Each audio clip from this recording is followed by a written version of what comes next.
여러분 안녕하십니까? 제과제빵 이론을 함께 공부하는 전경희입니다. 오늘은 8번째 시간입니다.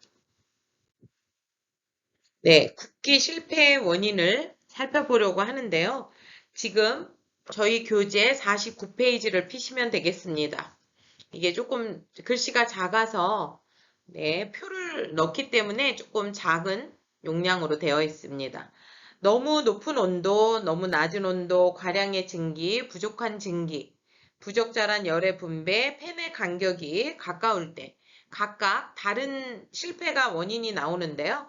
이제 높은 온도, 낮은 온도. 자, 높은 온도는 팬의 부피가 작고 붓기 손실도 적고 껍질의 색은 짙습니다. 그리고 과자빵은 반점이나 불규칙한 색이 나며 껍질이 분리되기도 합니다.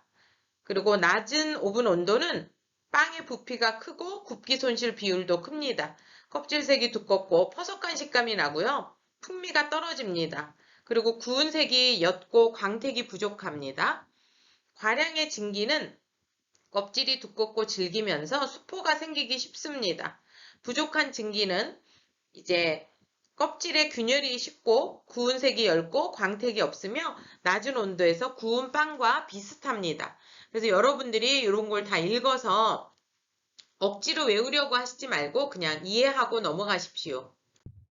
네, 빵류 제품 마무리 단계로 냉각을 하는데요. 냉각은 이제 갓 구워낸 빵을 식히는 것을 말하죠. 그래서 냉각 온도는 35도에서 40도 했는데 보통 그냥 실온에 놔둔다라고 생각하시면 되고요. 자연 냉각을 시키는 것이고요. 수분 함유량은 38%, 냉각 손실은 2% 해서 이런 게 문제에 다 냉각 온도, 냉각 손실이 잘 나옵니다. 그리고 목적도 잘 나오는데요. 곰팡이 세균의 피해를 막고 빵의 절단 및 포장을 쉽게 하려고 하는 거죠. 그래서 뜨거울 때 빵을 자르면 다 단면이 으스러지니까 식혔다가 하는 것으로서 그리고 이제 우리가 식빵이 바로 나왔을 때 바로 자르지도 않지만 바로 포장해서 비닐에 넣어놓으면 수포가 생기기 때문에 질겨집니다. 그리고 방법은 자연 냉각, 터널식 냉각, 그 다음에 공기 조절식 냉각이 있으면서 자연 냉각은 우리가 보통 소규모 빵집이나 이렇게 다른 곳에서 가정집에서 주로 하고요. 터널식 냉각은 이제 공기 배출기를 이용한 냉각으로 큰 빵집이나 아니면 회사에서 뭐 삼립 뭐 이런 뭐 샤니 뭐 이런 데서 하는 것이고요. 공기 조절식 냉각 역시 이제 온도와 습도를 공기에 통과시켜서 냉각시키는 방법입니다. 빵의 노화는 바로 지금 구워서 바로 오븐에서 뺐을 때 가장 신선할 때 노화가 빨리 되는 거고요. 왜냐하면 수분이 바로 증발해 버리기 때문이죠. 그리고 이제 제품의 품질이 퇴화되어서 원래 성질이 변하는 현상을 말합니다. 노화가 가장 잘 일어나는 온도는 0도에서 7도, 냉장 온도죠. 그래서 빵을 지금 바로 안 드실 거고 조금 내일이나 모레 먹을 거다 하면 냉동 보관을 하셨다가 실온에 놔뒀다가 한 15초 정도 렌즈에 데펴 드시면 갓 구워낸 빵처럼 되고요. 냉장고에 보관하시는 건 하지 않으셔야 됩니다. 노화의 원인으로는 전분의 변화나 습도의 변화, 향의 손실 등으로 노화가 되는 것이고요.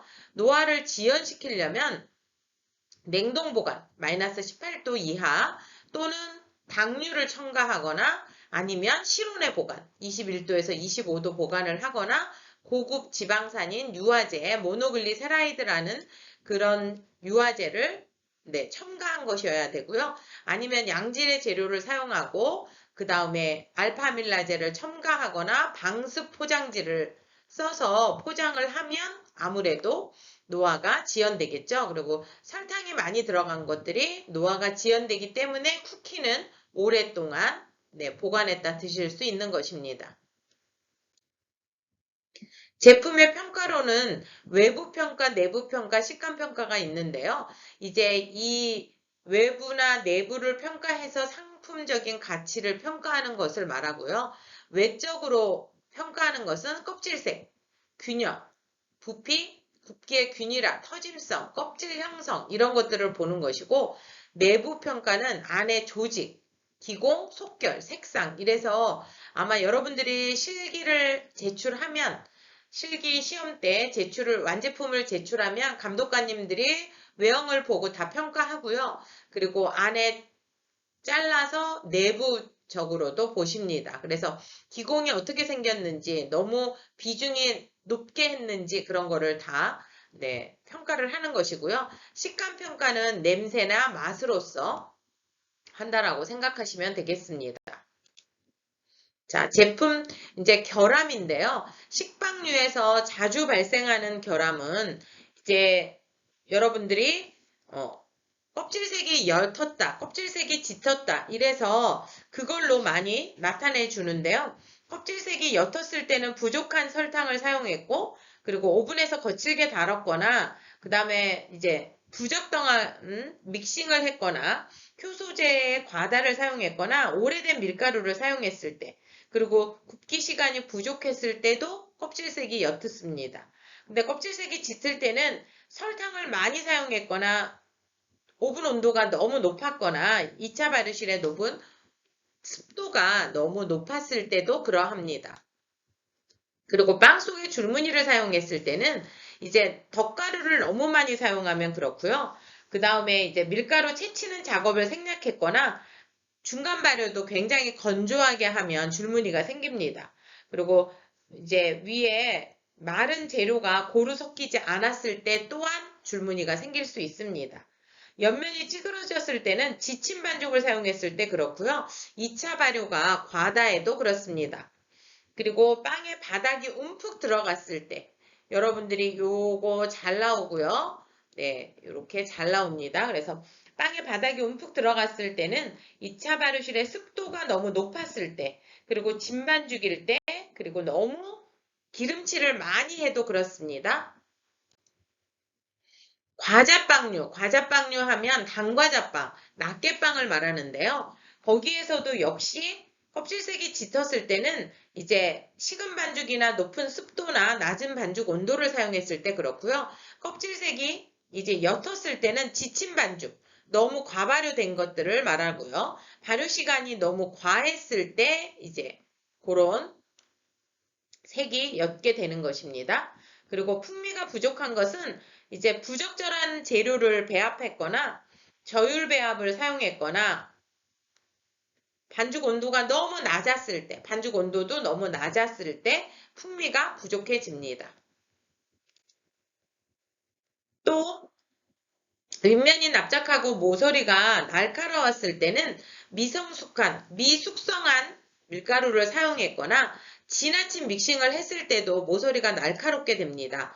그리고 브레이크와 슈레드 부족은 이제 터짐과 찢어짐 현상인데요.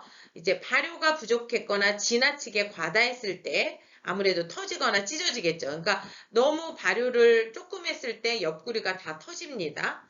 그리고 연수를 썼거나 그리고 이스트 푸드를 사용을 부족하게 했을 때 옆에가 찢어지거나 터질 수 있습니다.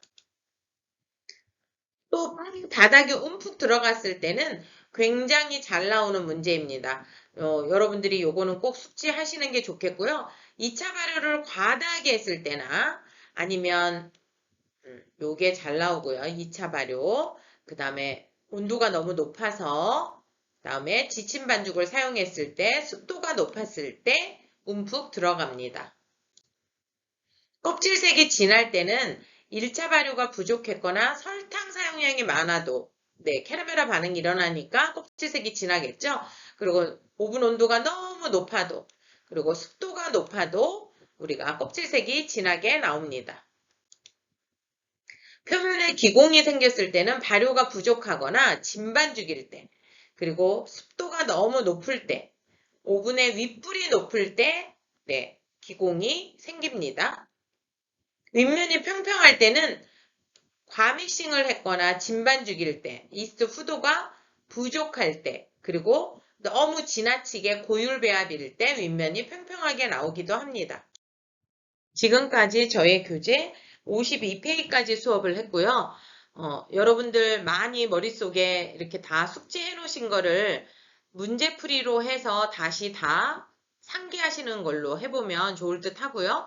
그동안 저의 수업을 경청해 주셔서 대단히 수고 많으셨습니다. 고맙습니다.